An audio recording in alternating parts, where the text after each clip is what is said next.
All right, what's on everybody's mind today? Chris Hilton, did he practice today? Chris Hilton practiced today. To what capacity? Let me get my crystal ball. He was in full capacity. Yep.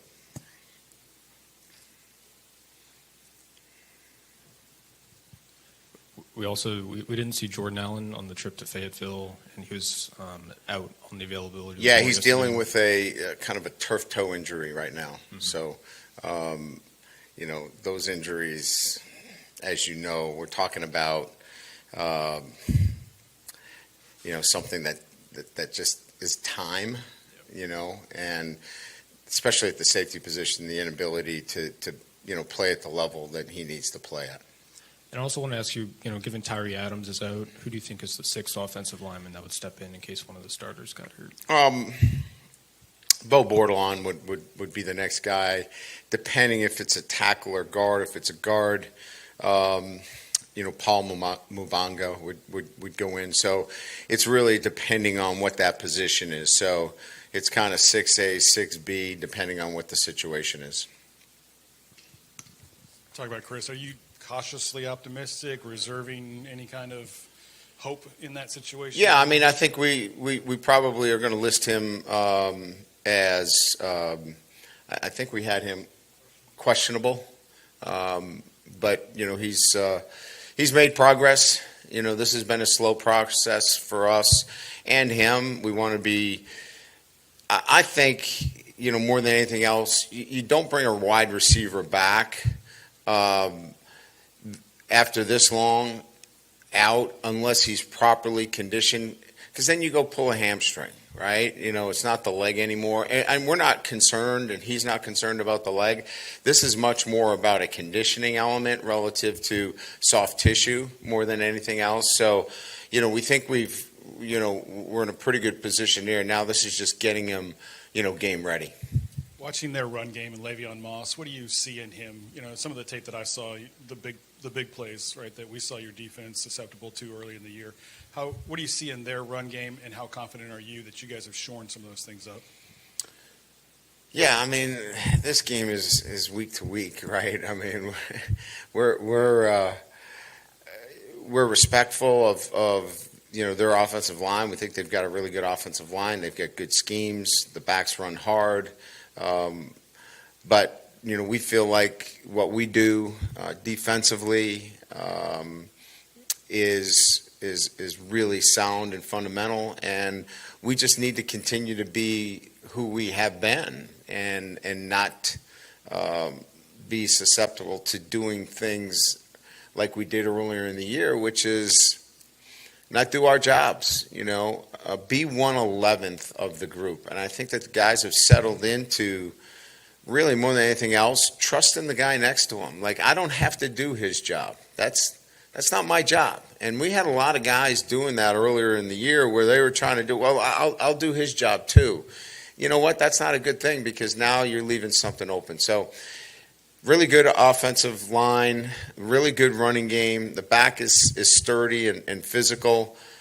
We got to be who we are over the last few weeks, and if we do that, we feel like this is going to be a heck of a game.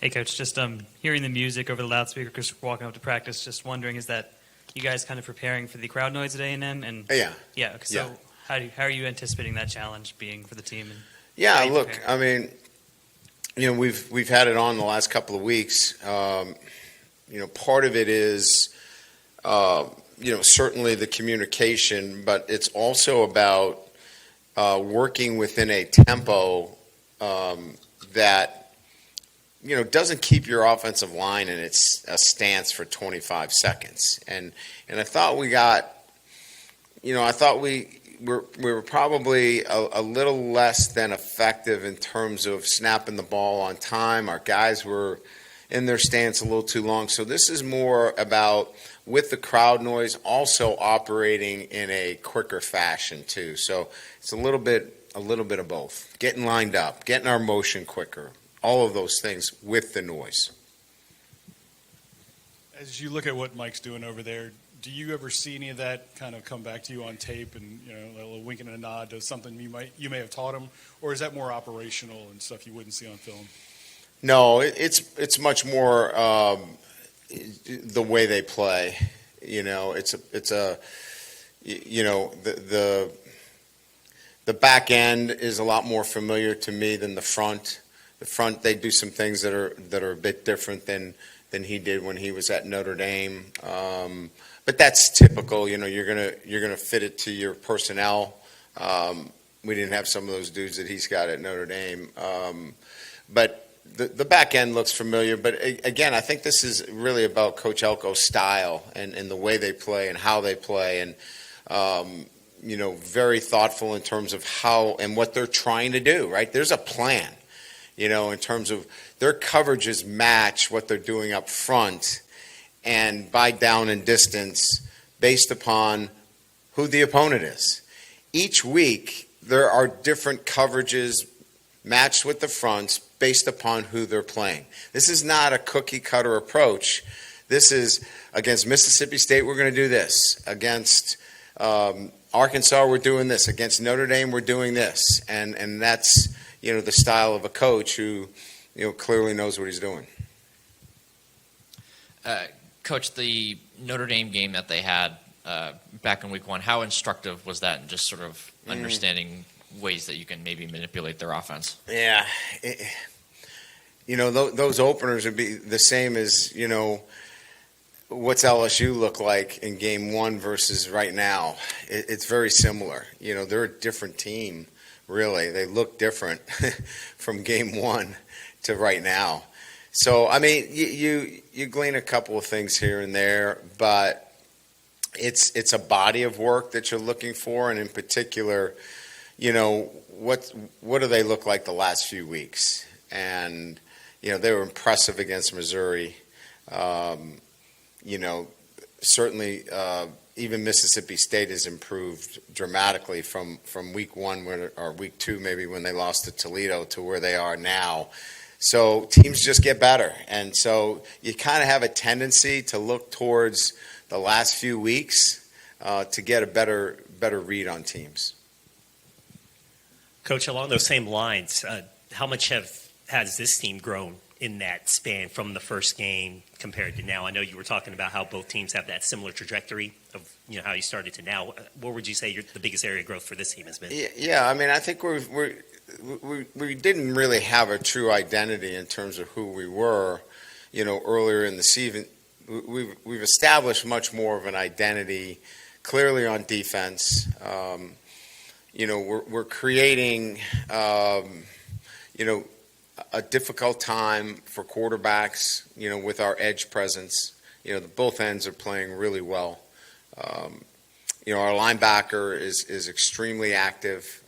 The tandem plays well together. We're getting plays at the safety and cornerback position. So, defensively, we're getting off the field. So, that clearly is an identity of a defense that is keeping the points down, eliminating the big plays, and getting turnovers. So clearly identity is being driven, by that play at those 3 levels. On the offensive side of the ball, I think the thing that stands out is that, the quarterback, when he needs to make plays in the toughest times, he's making plays. I mean, he's a playmaker. So you got a playmaker quarterback. You got receivers that are difficult to defend because you've got a number of them, including a tight end, and then an emerging back, and Caden Durham, who's really helped our running game. So, those pieces are kind of coming together at the right time as we work our way through the season. Ryan, as you see the season going on, better coverage in the secondary, and sacks and disruptive plays, and a play like Weeks made Saturday.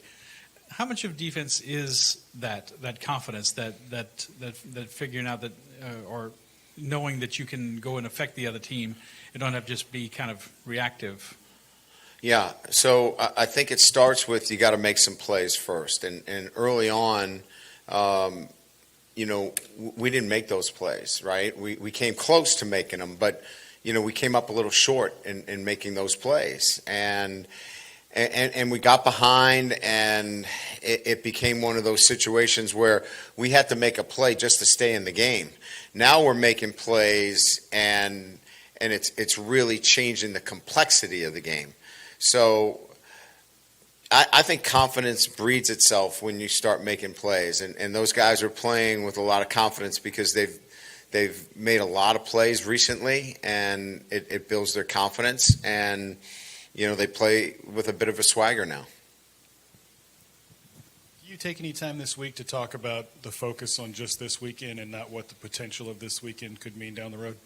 Oh, yeah. I just spent 10 minutes talking about it, I guess. You must have heard me. Was I loud? Yeah, I mean, you got to go to Texas A&M. You got to go into that stadium in front of 127 million fans, and you got to go take something from them. And they're not going to give it to you. You got to go take it. And that requires an incredible desire and a want to.